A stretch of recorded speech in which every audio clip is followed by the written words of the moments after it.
this is why entrepreneurs get divorced.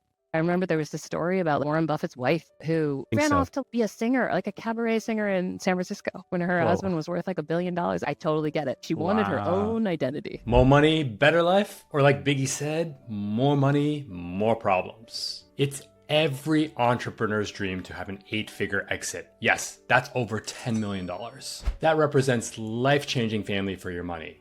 But it can also mess up a marriage. In this conversation, I speak to the wife of an exited entrepreneur. She wanted to stay anonymous to protect her family's privacy. And we discuss how spouses live quietly in the shadow of their entrepreneur's big success, how the drive of an entrepreneur directly impacts their family, and how coming into lots of money significantly changes friendships. Let's jump in. Now, on to our question, what's it like being married to an entrepreneur with our anonymous guest? I'm going to try my best to not say your name, but I want to start off with, why did you feel so compelled to want to bring this issue to the fore? You know, it's so funny. I think it's because your audience is such a group of hustlers. And so this is my favorite type of people. Like, these are neurodivergent, like rule breaking, like I can do this better people.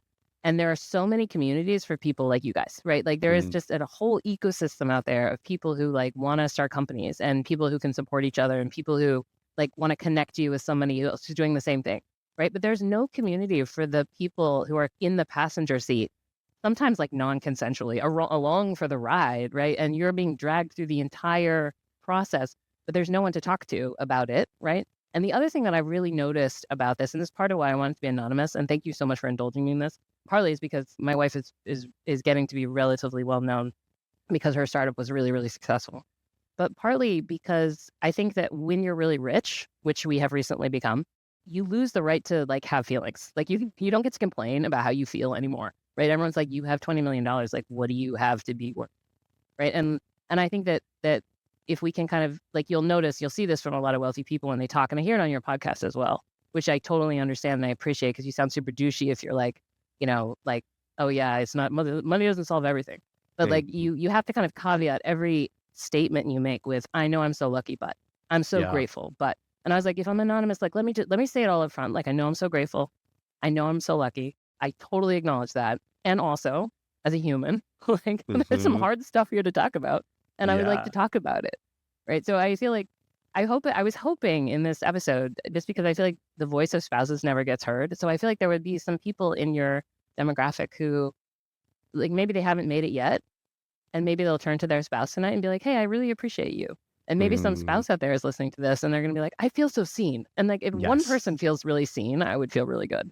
So that's beautiful. And I can say from my own marriage is, and we've talked about this in another episode, is that my wife, Lisa, sees Khe with this, this platform and just accolades and people saying like, oh, you're so great at this. You're so good at this.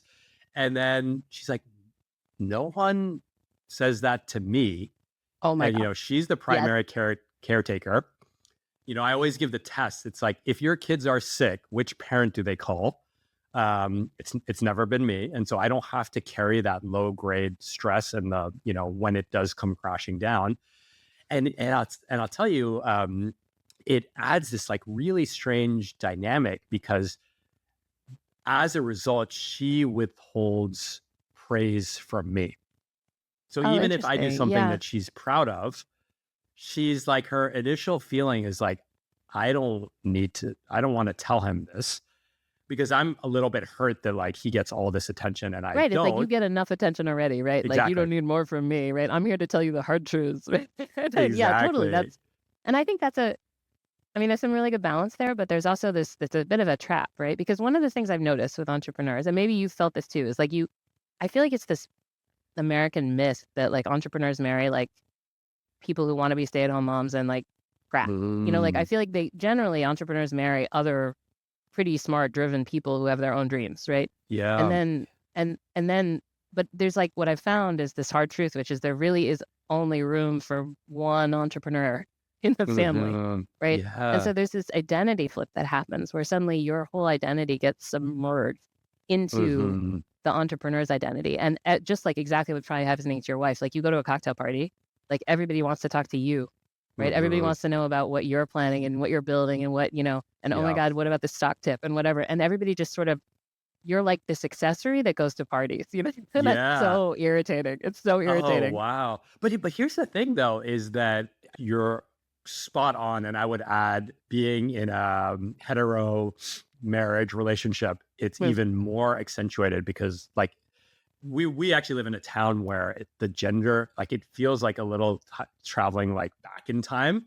Whereas, like, if there's a cocktail party, like, all the men will go talk about men's stuff in one room and all the women will talk about women's stuff in the other room, which, coming from New York City, it never happens like that, or rarely Totally. Yeah. happens like that. But what I wanted to say is that you're a working mom, actually, maybe set the stage. And I know we want to be, mindful of, like, privacy, but give us, you work, you have a high profile, important, demanding job that requires a lot of intellect. You have 2 kids. So maybe paint us the loosest picture of your family situation. Hey, quick time out. If you're watching this video, you're probably someone who thinks deeply and intentionally about your career, about your life, and about your relationships. But sometimes you might find yourself in a place feeling stuck, unmotivated, or just rudderless. If that's you, we have a coaching program for people looking to make a bold pivot and rediscover their aliveness. Just check out radreads.co/coaching. Now back to the video. I've been married now for like 15 years, and I really literally saw my spouse across a room. We had one of those like rom-commy moment things where I was like, oh, well, I'm going to marry her, right? That's done. Check. And I've been, generally have always been so supportive of each other. And so, we both were really driven career people. But I knew really instinctively, really early, that she was the one who had that hustle, right? She had that, like, I don't know if you've ever, I hate to make a like Atlas Shrugged reference on your podcast, but like she's like Dagny Taggart, like she will make it work, right? Like she always will build the next thing. And I knew that if it was going to be one of us, it was going to have to be her. But for most of our life, and I think one of the benefits of being gay, and I mean, there's some real downsides, but the benefits of is that you get to rethink all these stereotypical gender roles, right? And you were like 50-50, right? So for a long time, I felt we were really 50-50. You have to travel, all hang out. We, want to have kids. We're going to be both parenting. We're both going to have, we're both going to be primary. The school's going to try and flip a coin and call both of us, right? I think. So when she started this company in 2019, everything got so turned upside down, right? Like, because we went from being 50-50 to me being immediately the breadwinner. And this is one of the entrepreneurial arc, right? Like, that's what I mean about like the stay-at-home parent. Someone is usually supporting the entrepreneur, right? Someone is usually like keeping the lights on and giving you health insurance while you're in this period of not making money. And during that period, I think there's this real ego support that you provide as well. I mean, in a more psychological sense, because I think early stage entrepreneurs are treated like crazy people, in the US. And then you go into this like valley where you're kind of quiet for a little while, and you come out successful, and suddenly you're like a god. Right. And you're like the lone wolf, like, who's building the thing. And, I say this with a lot of love, but I've watched this arc, right? So in the beginning, and suddenly the power shifts, and instead of being equals, your job is more, right? For a little while, you have this weird surge, and you're like, wow, this feels great, right? Because you're suddenly, you're the only one making money. You're like supporting the family, right? And then all of a sudden that just drops like a stone as they start making money. Because of course the upside on their career is always so much higher than yours. And suddenly everything that you worked for and everything, and I don't mean to sound dramatic about it, but like, it happened, at least with my wife's company, it happened really fast, right? She went from making no money. I think her first year, she made $7 million, right? Like, in revenue. Wow. It was crazy. It was a crazy shoom like this up.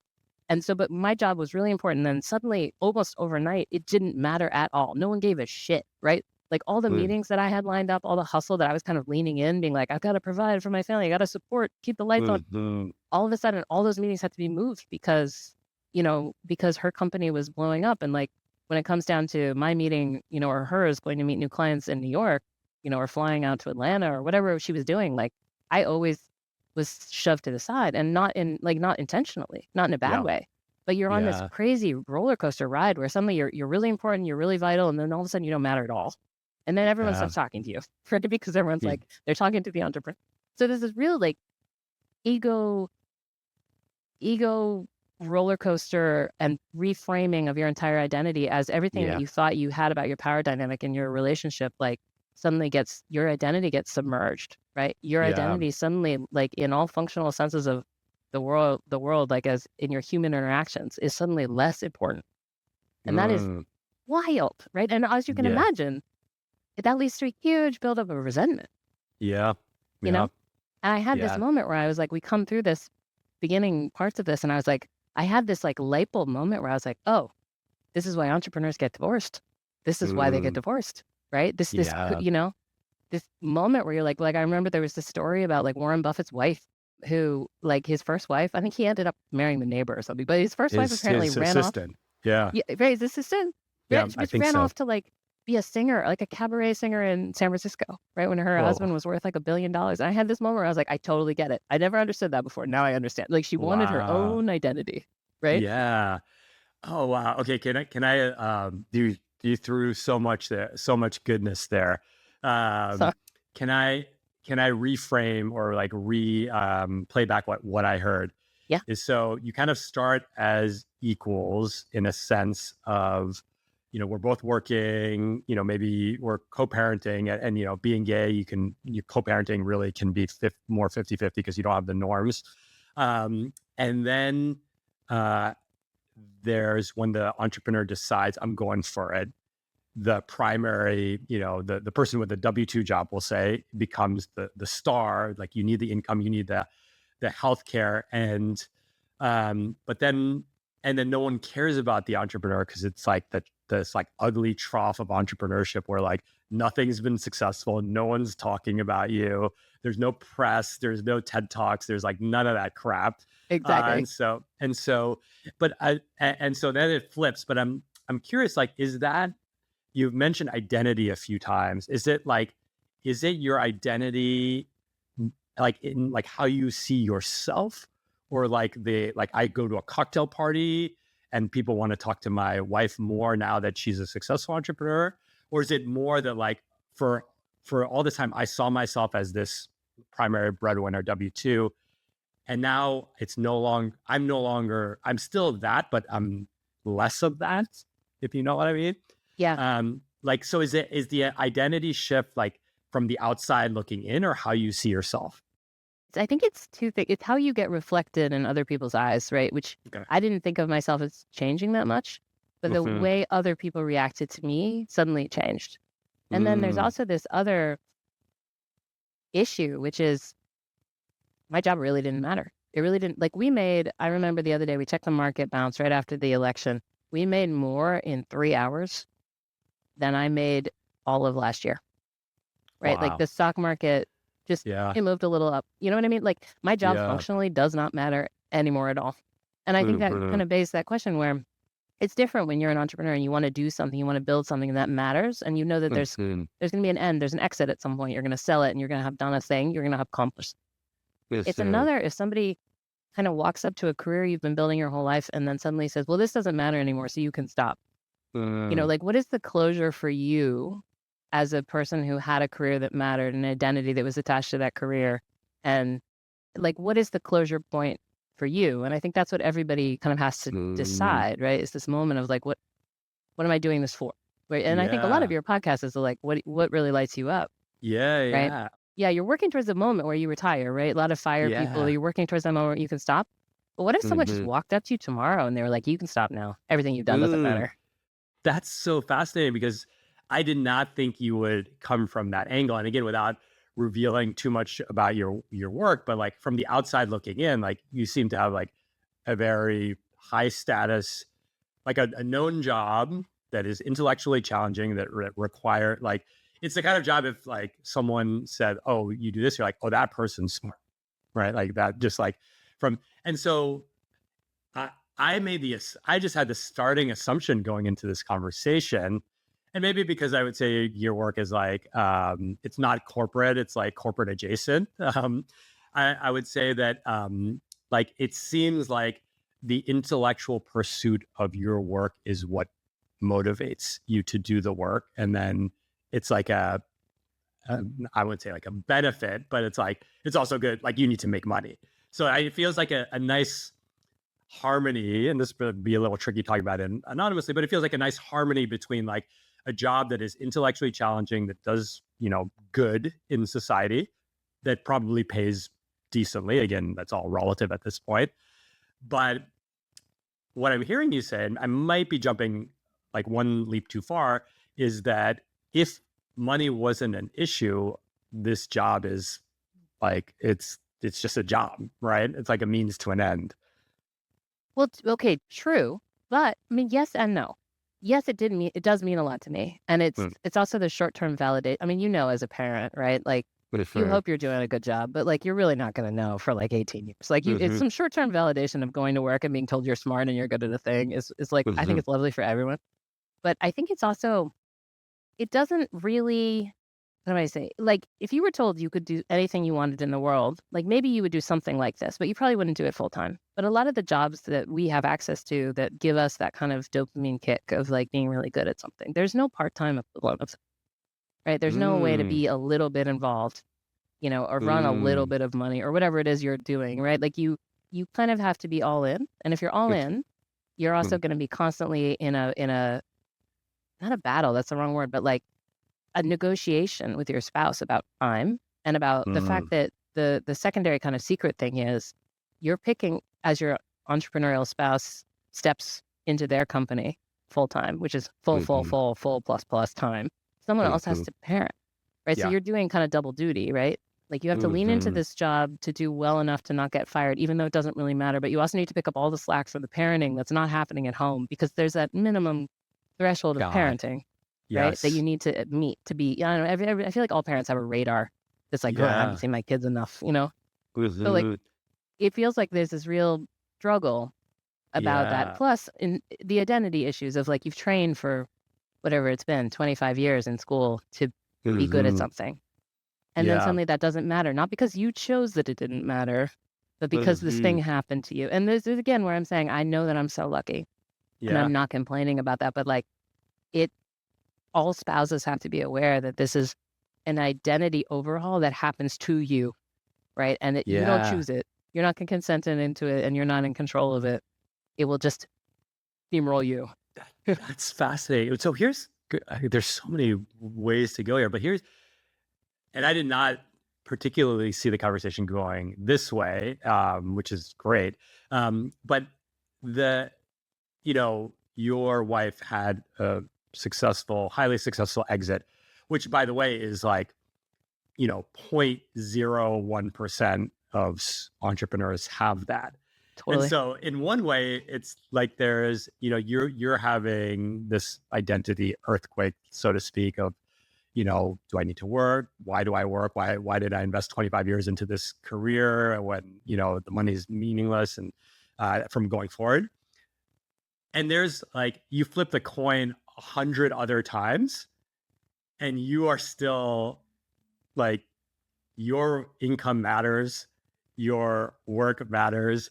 I guess I don't have a question there, but it's almost like this is like such it's such an outlier example that I'm still like wrestling with that in my head as to what the I guess like what the lesson is, or like how does like one even go forward from there. I totally agree. And I understand that I'm talking only to this very small kind of subset of people who, I mean, I think a lot of people have some success. I mean, the success that we had was just staggering and it was really fast, which was also very like that. I think that the speed is disorienting. Yeah, exactly. Part of the speed is disorienting. But I think also though that in some ways, and I'm not being trivial, but if you don't succeed, you go back to the life you had before, right? There's a framework for that.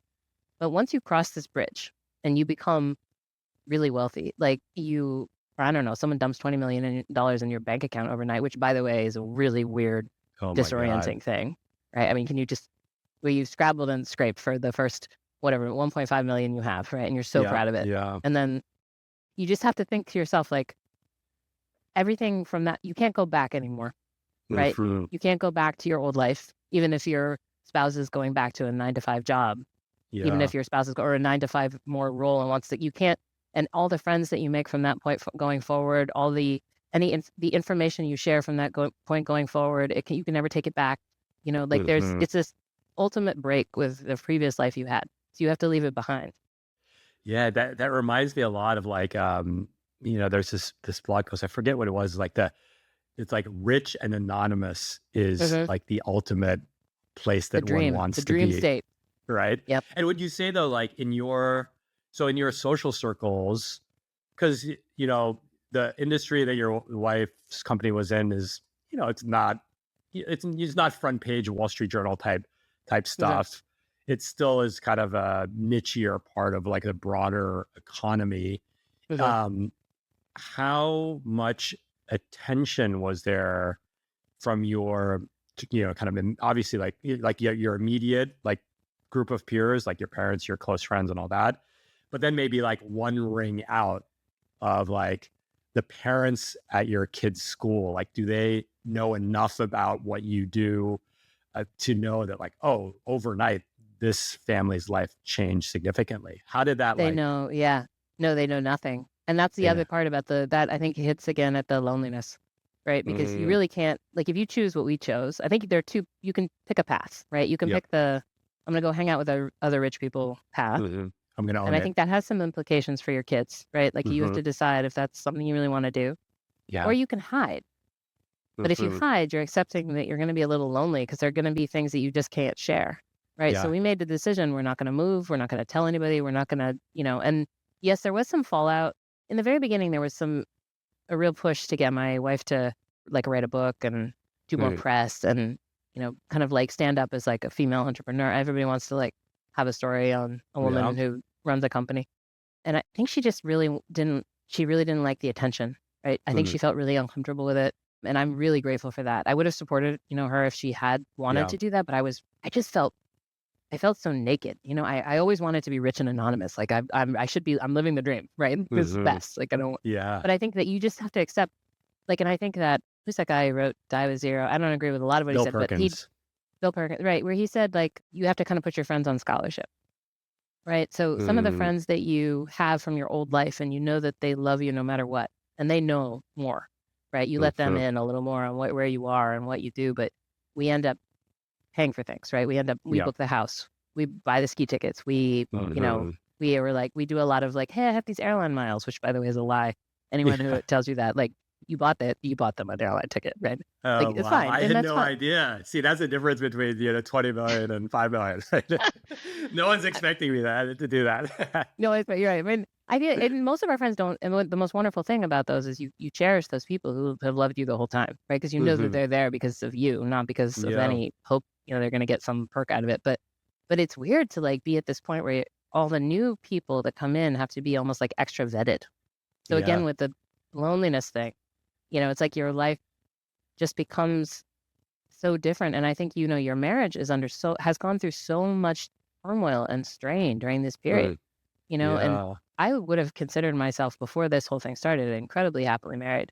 Right. And there were times in the middle of this thing, like 2021, 22, where I was like, no, I don't know. Divorce might. Just because you're so at war with your own spouse in this way that you don't even know how to, and you're tired. You're just tired. You never see them.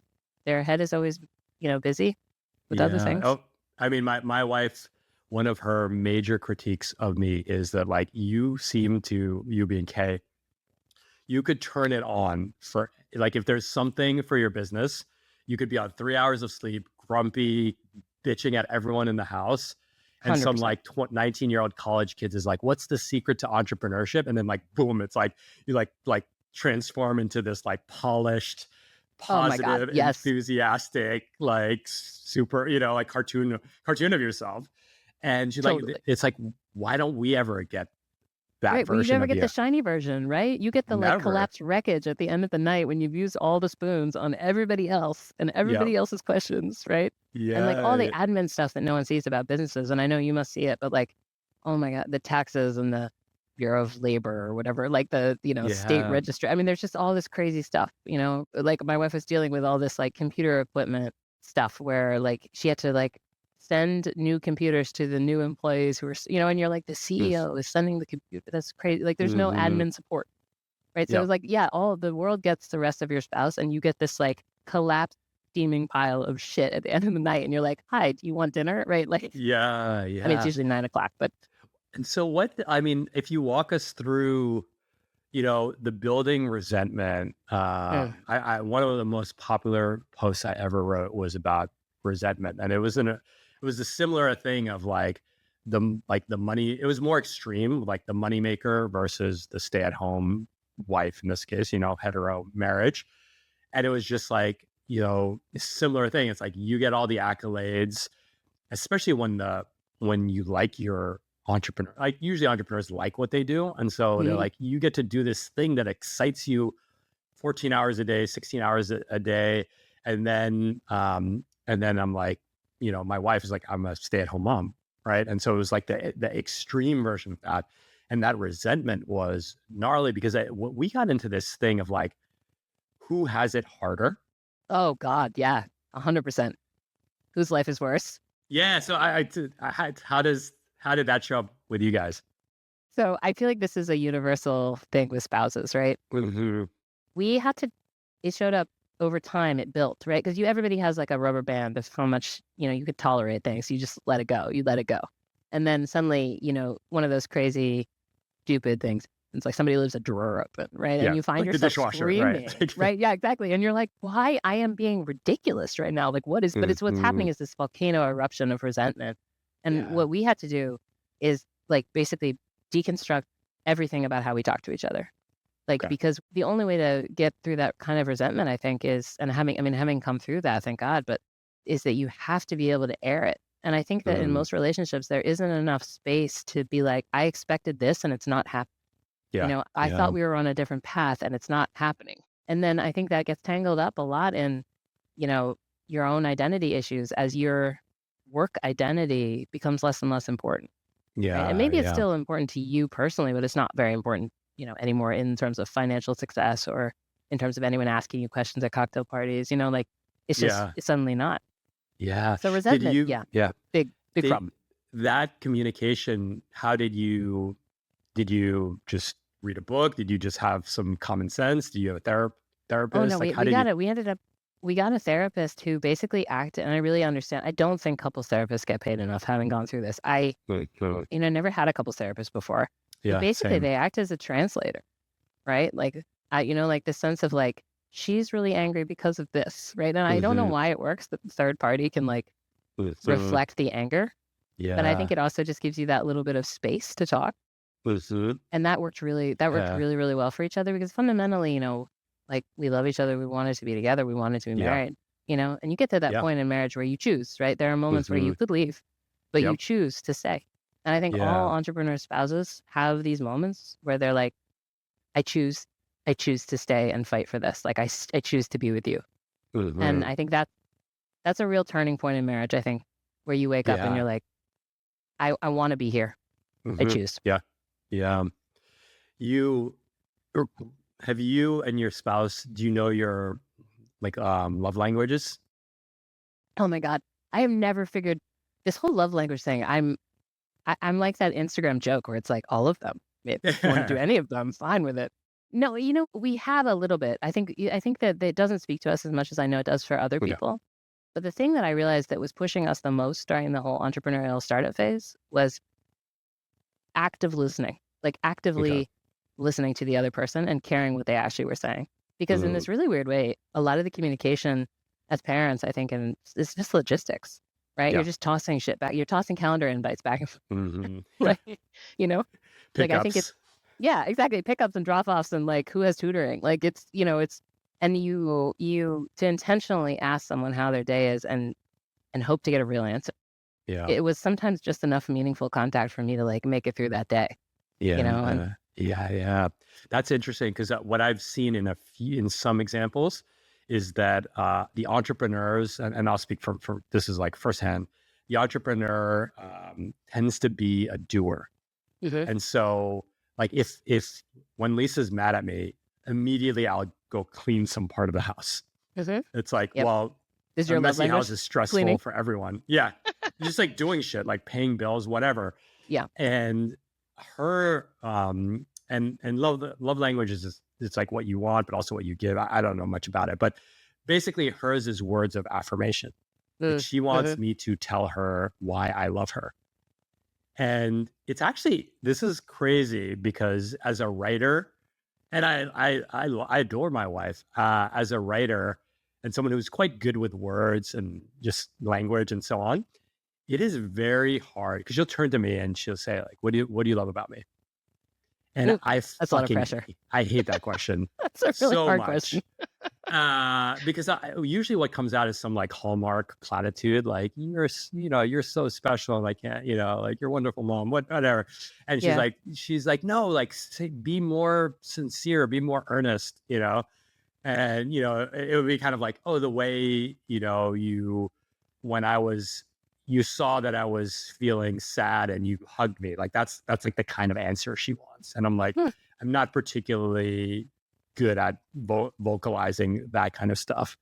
But here's the thing is that when she gets upset, I immediately turn into like, what do I need to do? It's the kind of classic, Yeah, I'm like, I gonna fix want to the be thing. heard. Yeah, I want to be Oh yeah. heard versus the typically the man, but not always, is like, I just know how to do shit. Yeah. And so that was like that took a lot of effort for us to kind of unravel. And here's what's complicated with us, and I'm be curious, we can go deep or we can stay at the surface here, is that we kind of understand a lot of our core wounding, Ugh. inner child work or kind of and we both had like fine upbringings, good middle class upbringings, but hers is that we both actually never feel seen. And As that's an a fear, entrepreneur. a That's fear interesting. of not Yeah. feeling seen, Okay. but we react differently. So Lisa, being less of not an entrepreneur, when she doesn't feel seen, she turns on herself. And she's like, no one loves me, no one sees me, I'm alone, like all that. And when I don't feel seen, I like do a bunch of shit. I like basically Mhm. try harder to be seen, which is Yep. kind of what drives my entrepreneurship, Hustle. my drive. And so when you put those two together, it creates this very toxic, like very like flammable mix. Mhm. Because in general, now we're talking about like leaving, like being in public, people who like raise their hand to be seen are it's just much easier to see them. And so people, on top of being the entrepreneur, they're like, okay, you have an opinion on the election, you have an opinion on entrepreneurship, you have an opinion on the stock market, you have an opinion on favorite podcasts. Like I could just talk for fucking ever. Yep. And she could too, but in those moments, she's like, no one wants to hear me, and she turns on herself. And so we kind of like we go in opposite directions where I'm like, look at me, everyone. Yeah. And And she's you're just like, like, no one I wants to. have more answers. Yeah, totally. Exactly. Oh, totally. I see this actually in my wife a lot. And I think here's the thing that I realized though, like you can't do anything about how the world sees you. And they're all Mm. gonna judge you one way or another. So it's fine. The thing I really craved was being seen by my spouse, right? I wanted Mm. her to see me and recognize like how hard I was working. And I feel like because there was no one else to recognize it, right? And I Yeah. hope that like what people hear from the show is like they turn to their spouse and they're like, I really appreciate you. Like you may not Mm. you may never get the glory from the rest of the world. You're not gonna get the glory at the cocktail party, right? Yeah. But like just I want to know that you're there for me and you see me. Do you think that's I hope everyone listening, because even if you're not an entrepreneur, I suspect that there is a more driven person in the marriage and a person who tends to be more the supporter of the driven person. So I hope, and most of the listeners are the driven person, which is why it's so cool to have you on. Not to say that you're not driven, relative drive. It's all relative. It's all relative. But there's a special entrepreneurial sauce that I don't Yeah. have, and I'm okay with it. But I love it.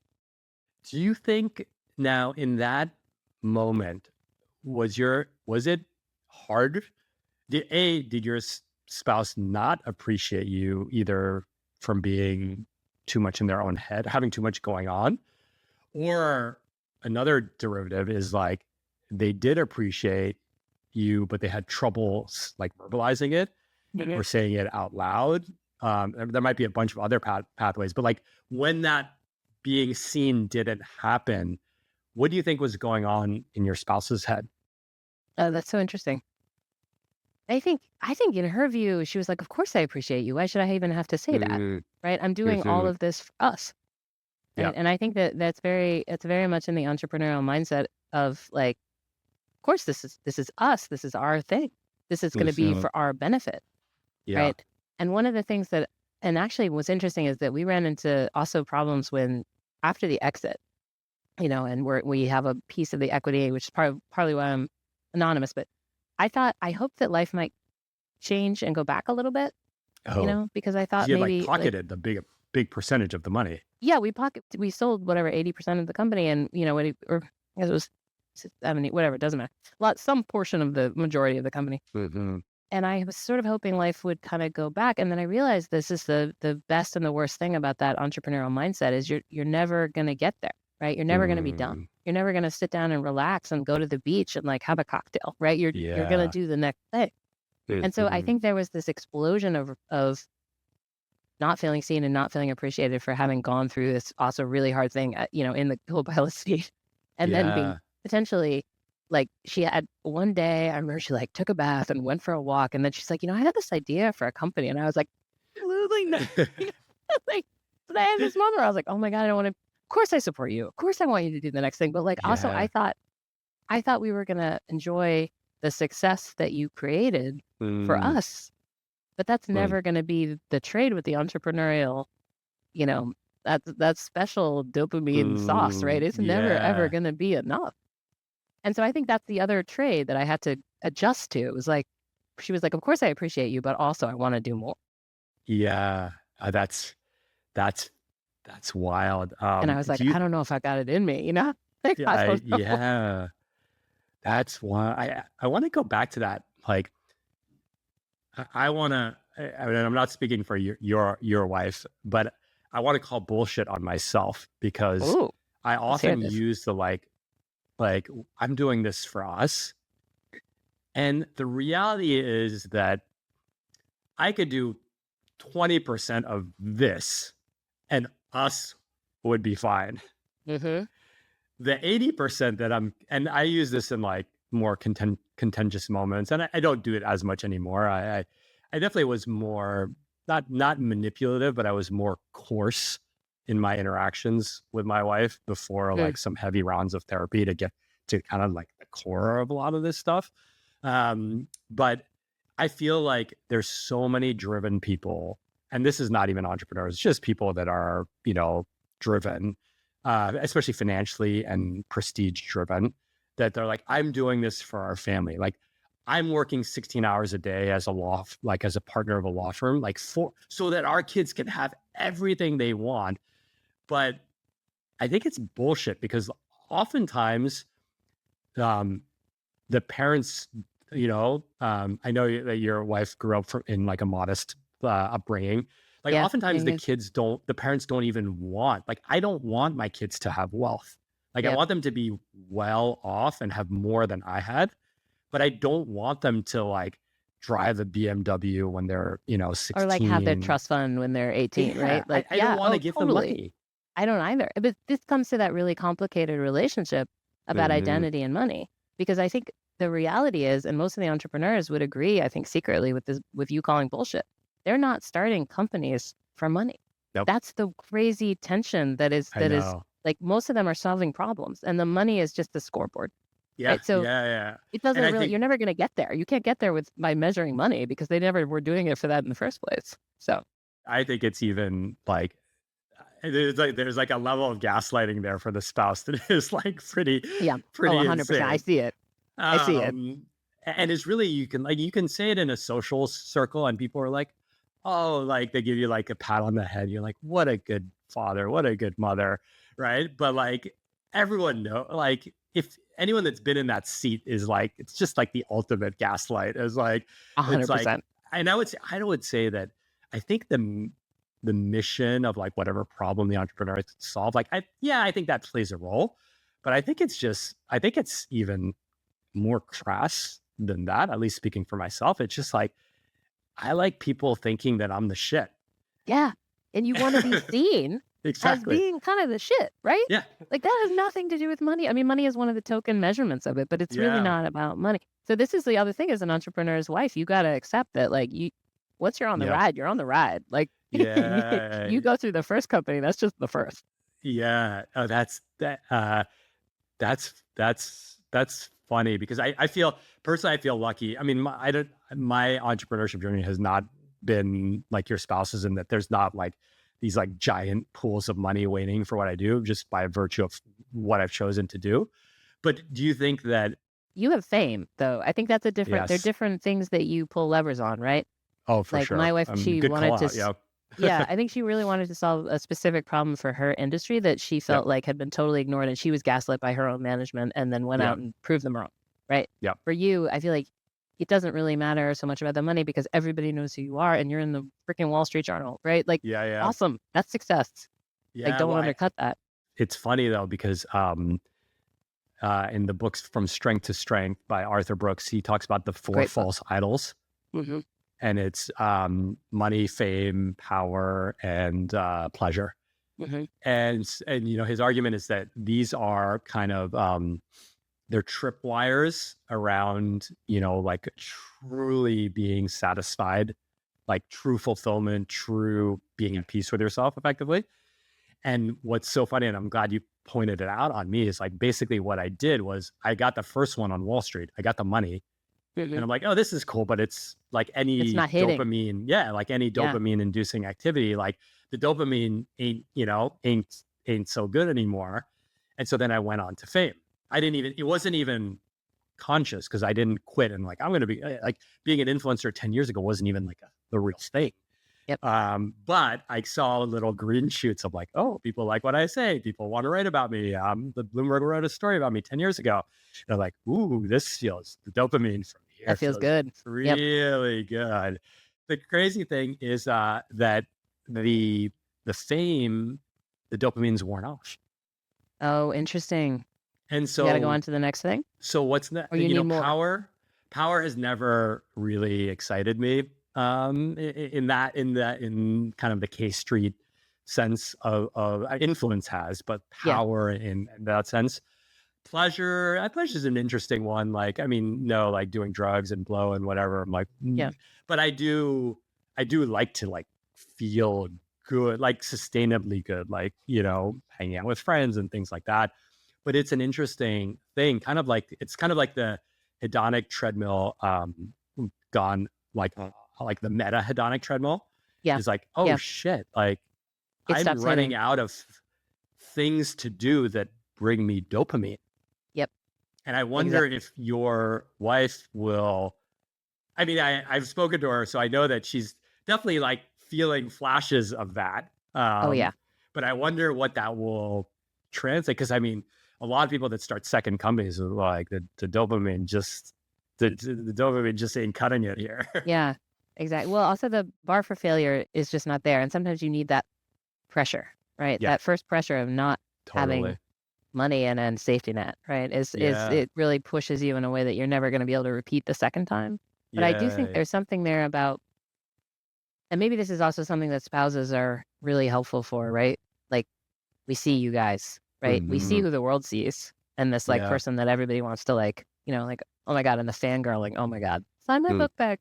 Oh, I thought your article was so great. And like, I do think some of that feels really good, but you also need someone at home who like sees you as a human, right? Because you can kind of get lost in that identity, I think, in that public persona, and you can kind of lose your way a little bit with it. And I do think it probably feels bad to turn it off, right? I do think my wife's going to have trouble with letting go of that, being called all the time, being really important, being the center of the room. I think that's hard to let go. Do you think that, and feel free to get as much or a little detail, like I've come to a thesis, like a lot of that comes from like a deep well of pain and sadness.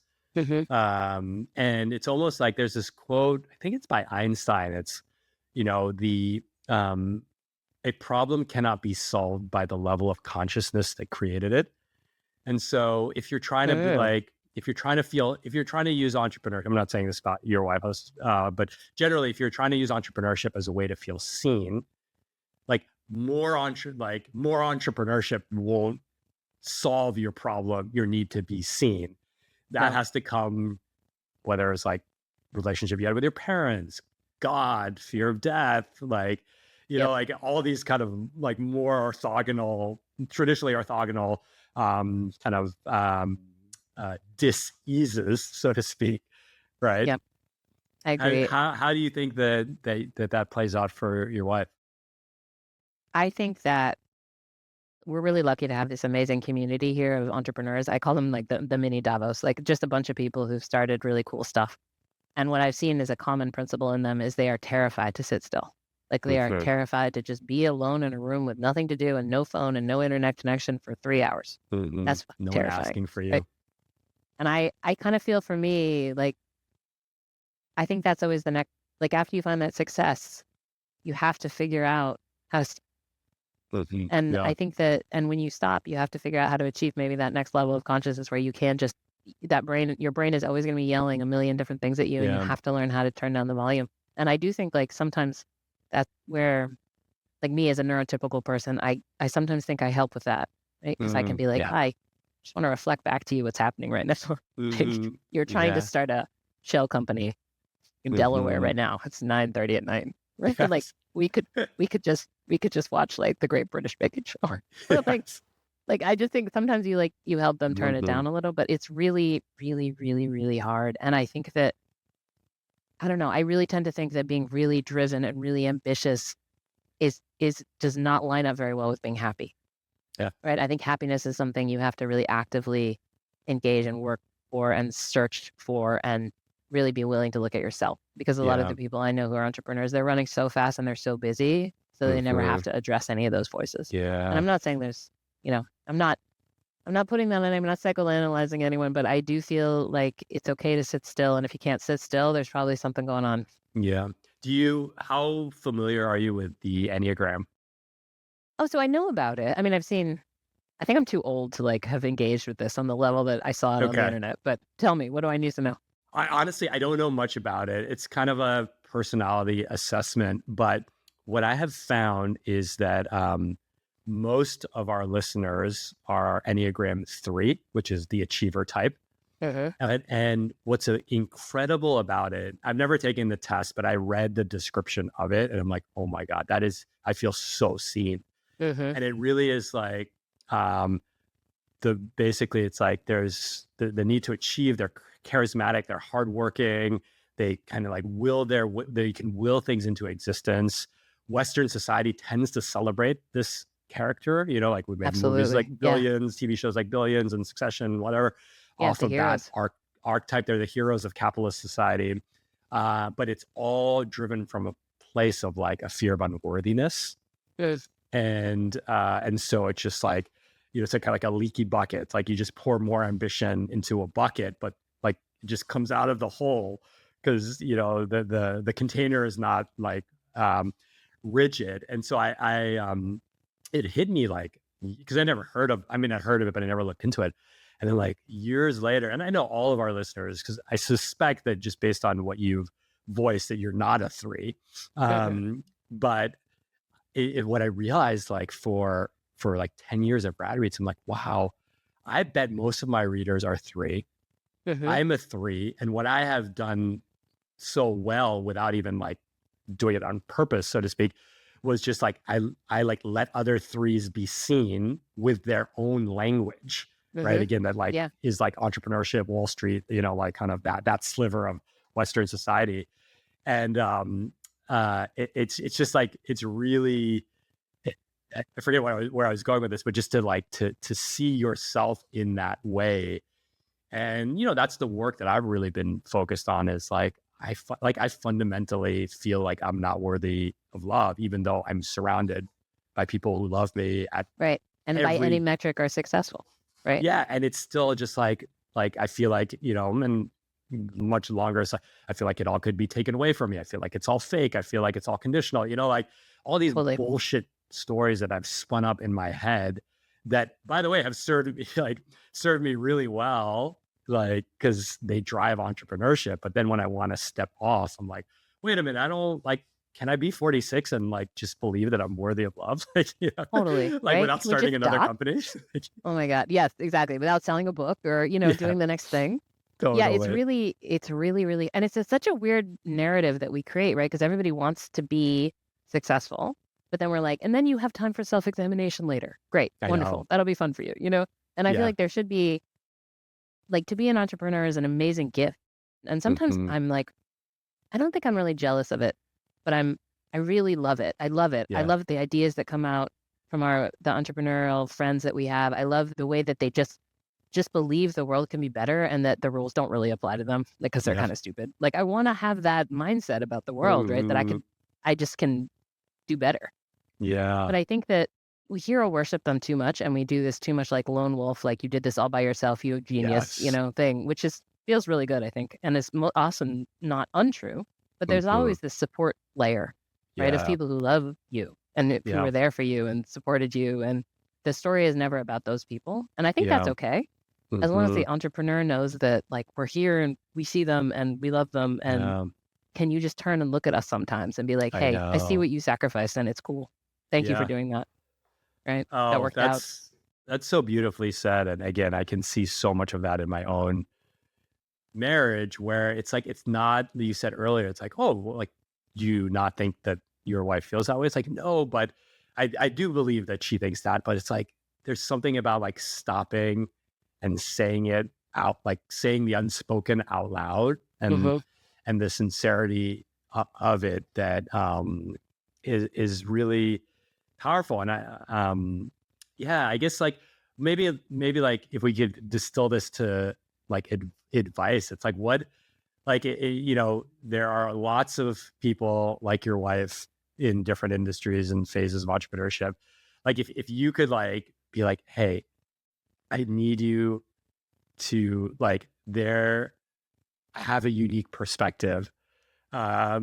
I really need you to consider like like XYZ. Like what do you want to Ugh. shake them and be like Oh my God. Yeah. I feel like, so for the people who are starting companies, first, well, two things. One, the spouse should consent into this, right? The mm, spouse should know this is going to be a hard journey. It's going to be hard for both of you. It'll require sacrifices from both of you. You both are going to think that the other one has it better than you.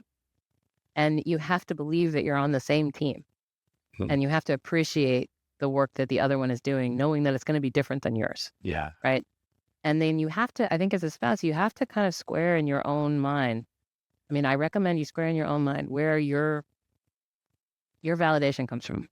mm, Because if your spouse is successful, it may undermine all the things that you thought validated you, right? mm, So be prepared.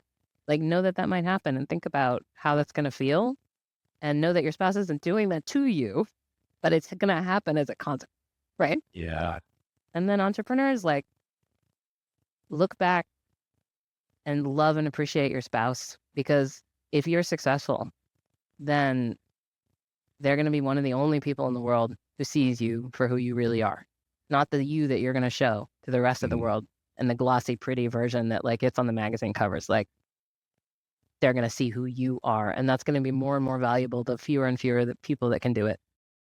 And if you don't make it, they're going to love you anyway because they've been there the whole time, yeah. and that's okay. So I don't know. I hope that does that count as advice? Is that That advice? is amazing. I mean, you not only you covered like every dimension, you covered all the axes, and you did it in like it's such a like concise but powerful way. So I think that's a good way to end our. I think that's a good way to end our podcast. That felt like a wrap. You A nice bow. that was definitely a wrap. Well, normally I ask the guests to promote anything that they want to promote, but here we are. So I Here to want to promote just you. Appreciate you. Thank you for starting this forum. And thank you. I feel like you are doing really valuable work in a way that people can't necessarily see because you're connecting people who normally can't find each other. And the more I see what it feels like to be wealthy if you're isolated, like you're connecting people who really need some friends, real friends who understand what yeah. they're going for, going Oh, through. So thank you. thank you. Feels And so good luck good. to your listeners. May they all be Yeah, successful. thank you so much. It feels very very special and I appreciate being seen that way. Thank you. Thank you so much.